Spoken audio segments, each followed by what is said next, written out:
বিনয়ের সাথে জিকির করো। ওয়ালা তাকুম মিনাল গাফিলিন দুনাল জাহারি মিনাল কওল। চিৎকার চেঁচামেচি করে জিকির করো না। যারা চিকফাল দিয়ে হই হই হই হই করে, আছে না? হই হই হই হই হই হইয়ের ভিতরে আল্লাহর নাম আছে? হ্যাঁ, এই যে হুই হাই হুই হাই এই স্টাইলের যে জিকির, এটার ভিতরে আমার আল্লাহর নাম আছে? আল্লাহর নাম যদি না থাকে ওইটা জিকির হবে? কথা বলেন।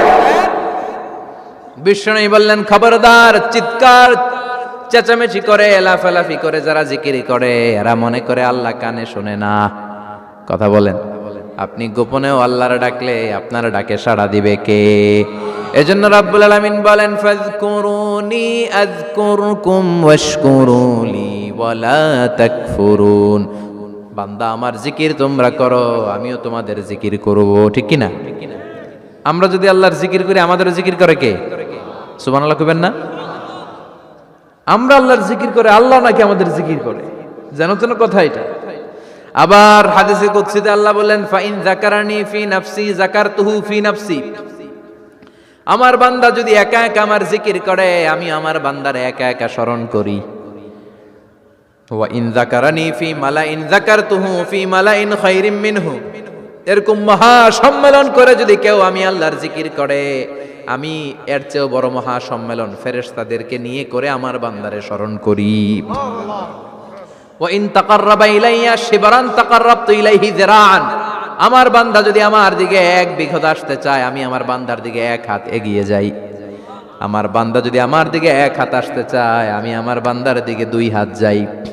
ওয়া ইন আতানি ইয়ামশি আতাইতুহু হারওয়ালা। আমার বান্দা যদি আমার দিকে হেঁটে হেঁটে আসতে চায়, আমি আমার বান্দার দিকে দৌড়ে দৌড়ে যাই। সুবহানাল্লাহ পড়েন।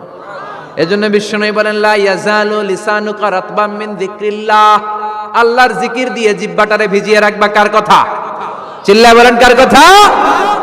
সবসময় আল্লাহর জিকির করতে রাজি আছেন তো? সবচেয়ে শ্রেষ্ঠ জিকির বিশ্বনবী বললেন, আফদালু যিকরি লা ইলাহা লা ইলাহা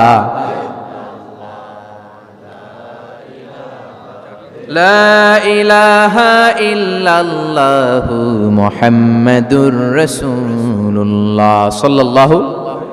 সবচাইতে শ্রেষ্ঠ জিকির লা ইলাহা। এর চেয়ে শ্রেষ্ঠ জিকির আছে? কথা বলেন।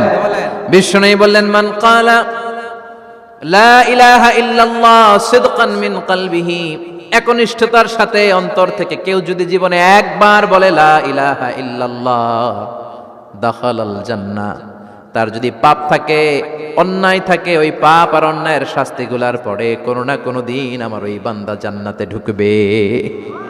একবার যদি খালিসান মিন কলবিহি সে পড়ে লা ইলাহা ইল্লাল্লাহ, তার জন্য জান্নাতকে অবধারিত করে দিয়েছে কে? আবার এটার নাম আল্লাহ দিয়েছে কালিমায়ে। কথা বলেন।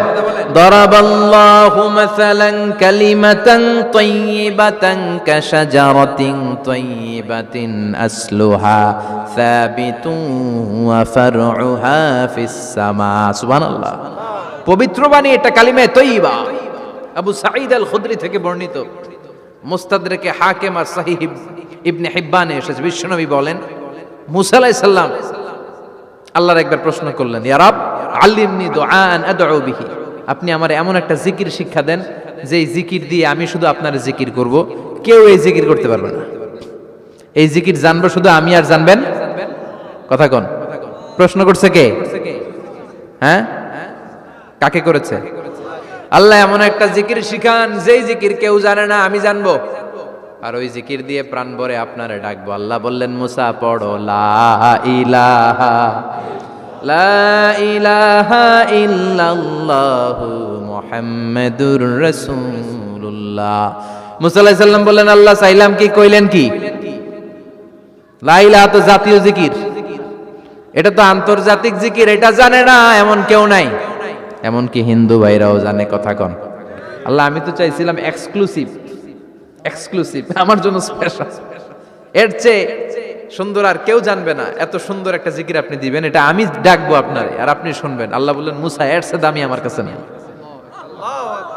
লাউ তাদউ লা ইলাহা ইল্লাল্লাহ ফি কাফা। লা ইলাহা রে যদি মুসা এক পাল্লায় রেখে দাও, ওয়াস সামাওয়াতু সাবউ ওয়াল আরদিন, সাত আকাশ সাত জমিন যদি আরেক পাল্লায় রেখে দাও, লা ইলাহা এক পাল্লায়, সাত আকাশ সাত জমিন আরেক পাল্লায় ওজন যদি দাও, লা রাজাহাত কাফাতু লা ইলাহা ইল্লাল্লাহ, মুসা দেখবা মুহূর্তের মধ্যে লা ইলাহা ইল্লাল্লাহর পাল্লা ভারী হয়ে গেছে।